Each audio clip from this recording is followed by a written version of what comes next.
बिस्मिल्लाहिर्रहमानिर्रहीम, अस्सलामुअलैकुम। लाखों करोड़ों दुरूदो सलाम मोहम्मद मुस्तफ़ा सल्लल्लाहु अलैहि वसल्लम और आले मोहम्मद पर।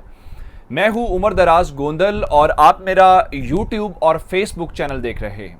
नाज़रीन, लॉन्ग मार्च के हवाले से ताज़ा तरीन अपडेट्स लेके आपकी खिदमत में हाजिर हुआ हूँ और सबसे पहले मैं इमरान खान से मुतल्लिक आपको एक खबर देने वाला हूँ कि जिस बात से इमरान खान को रोका जा रहा था, जिस बुनियाद के ऊपर इमरान खान को डराया और शायद धमकाया भी जा रहा था, कप्तान ने आज वो बात अपनी जबान पे लाने का फैसला किया और कप्तान वो बात अपनी जबान के ऊपर अपनी कौम के सामने ले आया है। और ये इसकी एक प्राइस होगी, ये पे करनी पड़ेगी, क्योंकि जो बहुत सारे दावे किए जा रहे थे कप्तान ने बहुत सारी चीज़ों के ऊपर, और आहिस्ता आहिस्ता कप्तान जो है वो खेल को फाइनल राउंड के अंदर लेके जा रहा है। और उसको इस सिलसिले में मैं पूरा आपको बैकग्राउंड बताऊंगा कि उस बात का क्या और कप्तान ने वो बात आज कर कैसे दी है, कप्तान मजबूर उसके ऊपर कैसे हुआ है। ये पहली बड़ी स्टोरी है।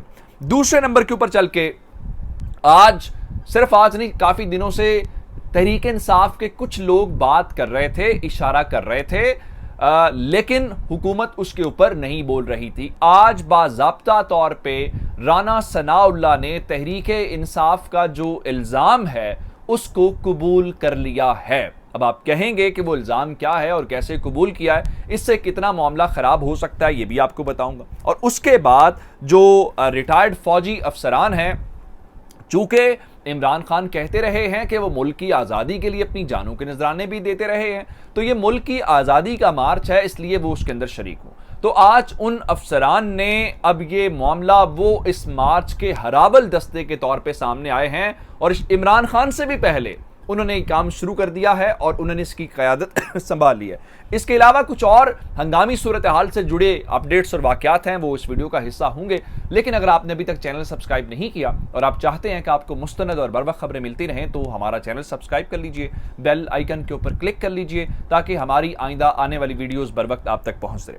मामला यह है कि कप्तान आज मुसलसल सियासी धमाके कर रहा है, सियासी हमले कर रहा है। मैं ये बात क्यों कह रहा हूँ? इसलिए कह रहा हूँ कि हमने आपको बताया था कि आज प्रेस कॉन्फ्रेंस के दौरान कप्तान ने कहा था कि अगर मुल्क तबाही की तरफ गया तो न्यूट्रल्स के ऊपर भी जिम्मेदारी आयद होगी और कौम उनकी तरफ देख रही है, कौम उनके बारे में भी जजमेंट देगी। अब यहां तक तो बात ठीक है। अब कुछ बातें ऐसी हैं जो सहाफती हलकों के अंदर और बंद कमरों के अंदर सरगोशियों की सूरत में हो रही थी, लेकिन वो बातें टीवी के ऊपर कैमरों के सामने या खुलेआम या सरेआम नहीं हो रही थी। उसकी वजह जाहिर बात है वो कोई भी करना नहीं चाहता था, और जाहिर बात है कप्तान के ऊपर भी कहीं ना कहीं दबाव होगा या कप्तान थोड़ा सा मोहतात इस बारे में थे। लेकिन बिल आखिर कितनी देर तक आप उस बात को रोक सकते हैं या उन चीज़ों को छुपा सकते हैं जो हकीकत हों, जो बाहर भी निकल जाए, तो वो बातें तो बिल आखिर निकलती ही निकलती है। मैं थोड़ा सा बैकग्राउंड बताऊंगा और आपको चीज़ों की समझ आ जाएगी। इमरान खान ने जो 20 मई को आखिरी जलसा मुल्तान के अंदर किया, हम सबको यह अंदाजा था, और इमरान खान पूरे महीना कैंपेन करते हुए ये कह रहे थे कि वो 20 मई मुल्तान के जलसे के अंदर चल के जाके लॉन्ग मार्च की तारीख का ऐलान कर देंगे। और वो फाइनल जलसा था और कुरैशी साहब भी चाहते थे कि उनके शहर में ऐलान हो जरा। तो इमरान खान ने अचानक वहां पे ये कह दिया कि हम ऐलान 2 दिन बाद करेंगे, 22 तारीख को करेंगे, और उसके बाद ये कह दिया कि 25 से 29 के दरमियान मैं लॉन्ग मार्च हर सूरत करूंगा। दोनों तरफ का भरम रह गया, कप्तान का भी और किसी और का भी। यहां तक मैं बात अब आपको समझ आ गई, थोड़ा सा आगे चलते हैं। उसके बाद वो जो लॉन्ग मार्च का कप्तान ऐलान करने के लिए प्रेस कॉन्फ्रेंस के लिए आते हैं, तो उनकी जानिब दाएं जाने बैठे शाह महमूद कुरैशी को एक फोन कॉल आती है जिसपे कप्तान उनको मना करते हैं कि इनकी फोन कॉल ना ले। वो फोन कॉल सुन लेते हैं, जिसके बाद वो कान में कहते हैं कप्तान के कि वो कह रहे हैं खान को कॉल लो वरना ट्रैप कर देंगे। उस पर फिर महर बुखारी ने एक खबर दी जो मैंने आपके साथ शेयर भी की थी।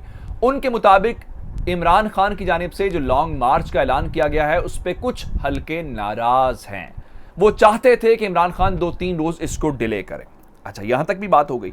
अब इस सारी सूरत हाल को आगे चल के आज जो है इमरान, और फिर ख्वाजा आसिफ ने भी कह दिया जी हम तो असम्बलियां डिसॉल्व करने वाले थे, हमने ज़हनी तौर पे तैयार हो गए थे, लेकिन इमरान खान के ऐलान की वजह से हम रुक गए कि क्रेडिट इमरान खान की तरफ चला जाएगा। अब आज मरियम बीबी ने कहा देखें जी हम बेशक तैयार थे लेकिन अब हम नहीं होंगे, अपनी मर्जी से इलेक्शन करवाएंगे। आज इमरान खान ने अरशद शरीफ जो ARY के एंकर हैं उनको इंटरव्यू दिया। गो कि ARY के ऊपर बहुत दबाव है, उनका नंबर तब्दील हो रहा है, उनकी नशरियात रोकी जा रही हैं। वो तो इल्ज़ाम पैमरा के ऊपर लगा रहे हैं, उसमें कितनी सदाकत है ये तो पैमरा ही बता सकता है। अब इमरान खान ने कहा कि 3 हफ्ते से मैं कह रहा था कि मैं 20 मई को अपने लॉन्ग मार्च की फाइनल तारीख का ऐलान करूंगा, लेकिन मुझे कहा गया कि बात हो रही है, बात कर रहे हैं, आज कर रहे हैं, कल कर रहे हैं।